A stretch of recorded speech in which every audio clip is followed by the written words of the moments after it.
Chief justice قاضی فائز عیسیٰ کی retirement پر full court reference. اپنے الوداعی خطاب میں کہا، فل کورٹ میں شرکت کرنے والوں کا مشکور ہوں، جو نہیں آئے ان کا بھی شکریہ ادا کرتا ہوں۔ میری آزادی میں کچھ گھنٹے رہ گئے، ہم کاغذوں پر چلتے ہیں، سچ کیا ہے اللہ ہی جانتا ہے۔ اپنے دور میں بار اور بینچ سے بہت کچھ سیکھا، ہو سکتا ہے ہم نے کچھ فیصلے غلط کیے ہوں، کاز لسٹ بنانے میں کبھی مداخلت نہیں کی۔ میری زندگی میں ویٹو پاور میری اہلیہ کو حاصل ہے۔ نامزد چیف جسٹس یحییٰ آفریدی سمیت سپریم کورٹ کے ججز کی شرکت، سپریم کورٹ کے وکلاء، عدالتی عملہ اور صحافی بھی موجود۔ جسٹس منیب اختر، جسٹس عائشہ ملک، جسٹس ملک شہزاد اور جسٹس اطہر مین اللہ نے فل کورٹ میں شرکت نہیں کی۔ جسٹس منصور علی شاہ عمرہ ادائیگی کے لیے بیرون ملک ہیں۔ چیف جسٹس کے جانے پر رنجیدہ ہوں، قاضی فائز عیسیٰ کی کمی محسوس کریں گے۔ نامزد چیف جسٹس یحییٰ آفریدی کا فل کورٹ ریفرنس سے خطاب، کہا چیف جسٹس قاضی فائز عیسیٰ کو بہترین انسان پایا، انہوں نے ہمیشہ ایک مسکراہٹ کے ساتھ اہم کیسز کی سماعت کی۔ چیف جسٹس قاضی فائز عیسیٰ سے بہت کچھ سیکھا، وہ اچھا دور گزار کر جا رہے ہیں۔ چیف جسٹس کے ساتھ بینچ میں کئی بار اختلاف کیا، مگر انہوں نے ہمیشہ کھلے دل سے میرا موقف سنا۔ نامزد چیف جسٹس یحییٰ آفریدی کل اپنے عہدے کا حلف اٹھائیں گے۔ حلف برداری تقریب کل صبح 11 بجے ایوان صدر میں ہوگی۔ صدر مملکت آصف زرداری نامزد چیف جسٹس سے حلف لیں گے۔ تقریب کے تمام انتظامات مکمل۔ آئینی حدود سے تجاوز پر سابق چیف جسٹس ثاقب نثار کے ریفرنس میں شرکت نہیں کی تھی۔ جسٹس منصور علی شاہ نے رجسٹرار سپریم کورٹ کو ایک اور خط لکھ دیا۔ خط میں کہا، چیف جسٹس قاضی فائز عیسیٰ کے اعزاز میں ریفرنس میں شرکت نہیں کروں گا۔ چیف جسٹس کا کام عدلیہ کا دفاع کرنا ہے۔ چیف جسٹس کا بنیادی فرض ہے شہریوں کے حقوق کا تحفظ کرنا اور سب کو انصاف فراہم کرنا۔ جسٹس قاضی فائز عیسیٰ نے عدلیہ میں بیرونی مداخلت روکنے کے بجائے اس کے دروازے کھولے۔ انہوں نے مداخلت روکنے کے لیے جذبہ دکھایا اور نہ ہی اخلاقی جرات کا مظاہرہ کیا۔ جسٹس قاضی فائز عیسیٰ نے عدلیہ کو کمزور کرنے اور اپنے قوانین بنانے کو مناسب گراؤنڈ دیا۔ جسٹس یحییٰ آفریدی کو ہم نہیں سمجھ سکے، ان کا لیول ہم سے اوپر ہے۔ چیف جسٹس قاضی فائز عیسیٰ کا اپنے اعزاز میں الوداعی عشائیے سے خطاب، کہا ایک ٹاک شو میں دیکھا کہ کہا جا رہا تھا چیف جسٹس یہ فیصلہ دے، فلاں جج یہ فیصلہ دے گا۔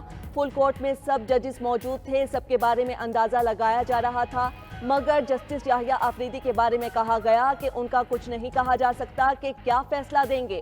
لوگ ہمیں سمجھ گئے مگر جسٹس یحییٰ آفریدی کو کوئی نہیں سمجھ پایا۔ مزید کہا، مجھے تقریب میں جلدی پہنچنے کی عادت ہے، لیکن جسٹس نعیم افغان نے کہا تقریب میں حجامت کروا کر آئیے گا۔ حجامت کروانے گیا تو ایک نوجوان فیشل کروا رہا تھا جس سے تاخیر ہو گئی۔ عشایہ میں جسٹس منیب اختر، جسٹس اطہر مین اللہ، جسٹس عائشہ ملک اور جسٹس شاہد وحید نے شرکت نہیں کی۔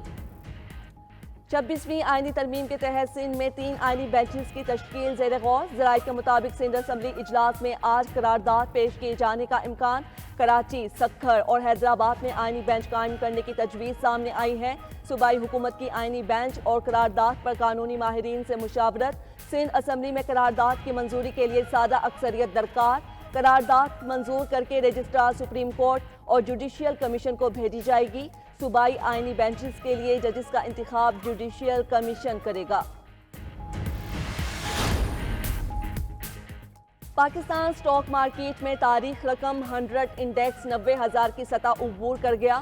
انڈیکس میں 1100 پوائنٹس کا اضافہ ریکارڈ۔ 100 انڈیکس پہلی بار 90,000 پوائنٹس کی سطح عبور کر گیا۔ گزشتہ روز بھی سٹاک مارکیٹ میں 1751 پوائنٹس کا اضافہ ہوا۔ مارکیٹ 88,945 کی سطح پر بند ہوئی تھی۔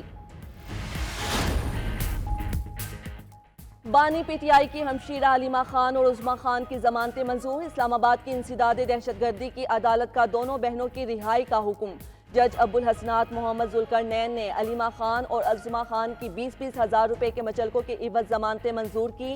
تھانہ کوہسار کے مقدمے میں علیمہ خان اور عظمیٰ خان 4 اکتوبر سے گرفتار تھیں۔ دونوں بہنوں کو پی ٹی آئی احتجاج کے تناظر میں گرفتار کیا گیا تھا۔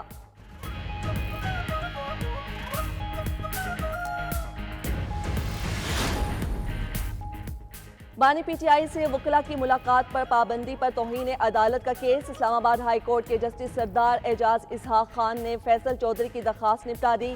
دوران سماعت وکیل فیصل چودھری نے کہا जेल में बानी पीटीआई की बुनियादी हुकूक की खिलाफ वर्जी की जा रही है। जस्टिस सद्दार एजाज इसहाक खान, आप इसके लिए अलग दरख्वास्त दायर करें। मैं इस केस के स्कोप से बाहर नहीं जाऊंगा। एडवोकेट जनरल ने अदालत को आगाह किया कि 3 वकला की बानी पीटीआई से 1 घंटे से जायद की मुलाकात कराई। बानी पीटीआई से वकला की मुलाकातों के अदालती हुक्म पर अमल दरामद कराया जाएगा।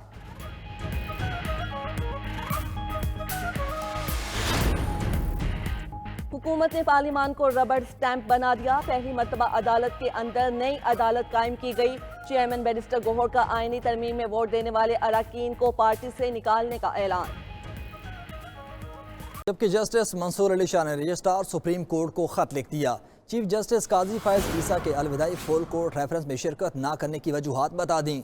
जस्टिस मंसूर अली शाह का खत में कहना था कि उन्होंने ओवर स्टेपिंग पर साबिक चीफ जस्टिस साकिब निसार का फुल कोर्ट रेफरेंस भी अटेंड नहीं किया। वो चीफ जस्टिस काजी फायज ईसा के फुल कोर्ट रेफरेंस में भी शिरकत नहीं करेंगे। काजी फायज ईसा के अलविदाई रेफरेंस में शामिल ना होने की वजूहात मजीद परेशान कुन हैं। चीफ जस्टिस का किरदार अवाम के हुकूक का तहफ़्फ़ुज़ होता है। चीफ जस्टिस का काम अदलिया का दिफा करना है। तफसीलात बताएंगे हमारे नुमाइंदा अकील अफजल हमारे साथ मौजूद हैं। अकील, बताइए खत में मजीद क्या लिखा गया है?